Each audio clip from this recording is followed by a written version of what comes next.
people who have experienced the Cold War firsthand, Dr. Strangelove is not just a cinematic masterpiece. It is not only possible, it is essential. In that era, almost everyone knew what MAD, ICBM, and missile gap meant. And the sight of the mushroom cloud rising hits different. A nuclear close call is an incident that could have led to at least one unintended nuclear detonation or explosion. More than one nuclear close call occurred during the Cold War period. Perhaps the most serious of these, the Cuban Missile Crisis, nearly made the common fear of everyone come true.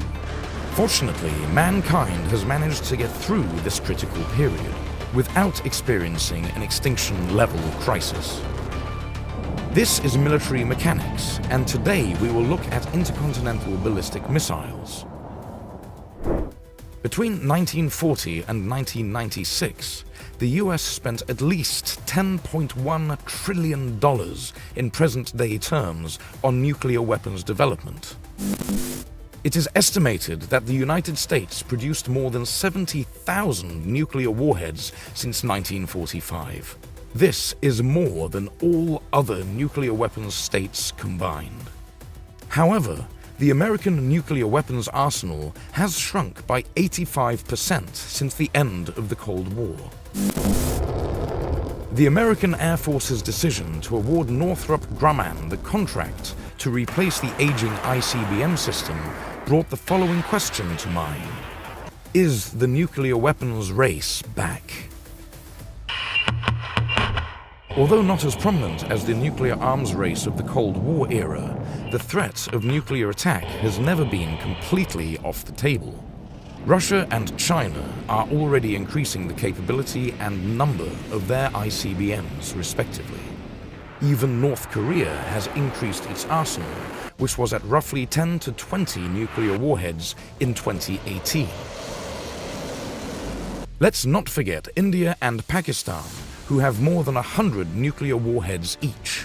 The United States has emphasized the need for a nuclear force that credibly deters adversaries, assures allies and partners, achieves US objectives should deterrence fail, and hedges against uncertain threats.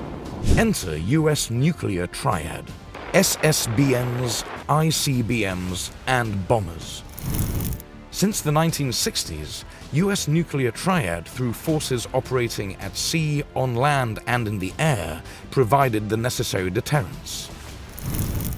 The triad significantly lowers the threshold for an attack against the US homeland.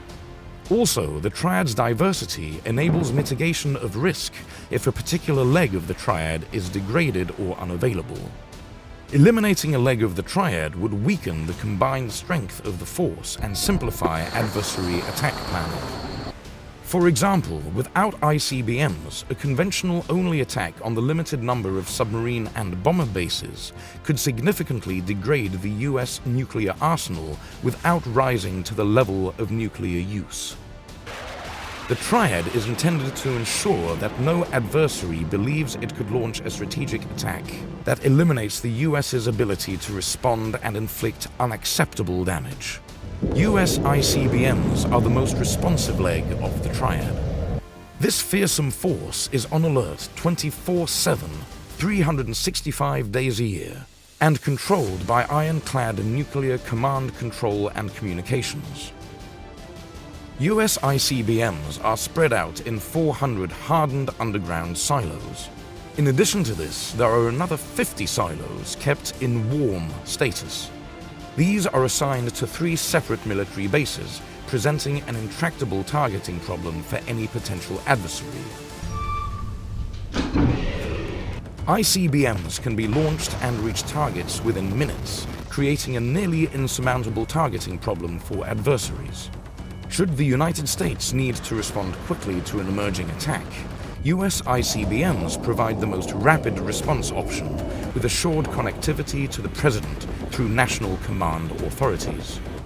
ICBMs also provide the ability to upload additional warheads, which can hedge against technical failure in one of the other legs of the triad, or respond to adverse geopolitical developments. Although the ICBMs can carry up to 3 nuclear warheads, each is currently loaded with only 1. This provides targeting flexibility, especially for some scenarios of an adversary's limited use. Finally, the day-to-day alert of ICBMs takes the burden of a daily alert posture off the bomber force. This frees up many bombers from continuous nuclear alert to concentrate on potential conventional missions. The hardened and dispersed nature of US ICBMs requires a potential adversary to totally commit to a massive attack on the US homeland. There's obviously no other way to disable all US ICBMs. This enhances the power of deterrence. However, most of the systems that compose the triad are operating well beyond their original design lives.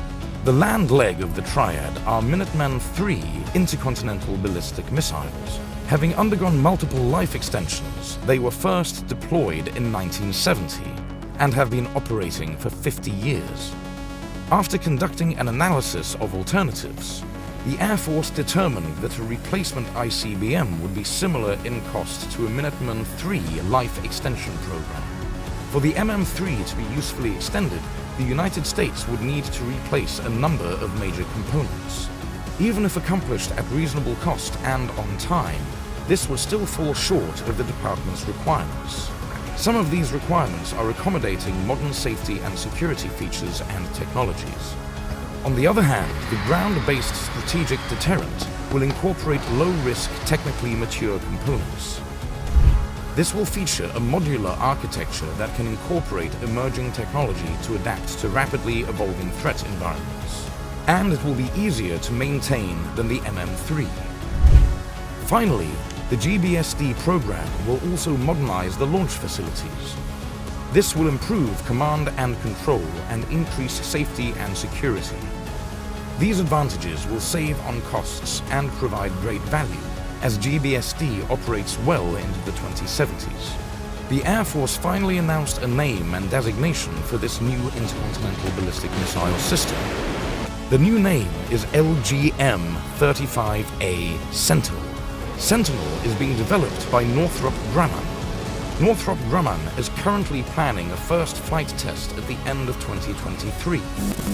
It will join the ranks of Atlas, Titan, Minuteman, and Peacekeeper as the land-based ICBM missiles that have maintained America's nuclear deterrent since the early 1960s, beginning with initial operational capability in 2029 and full operational capability by 2036.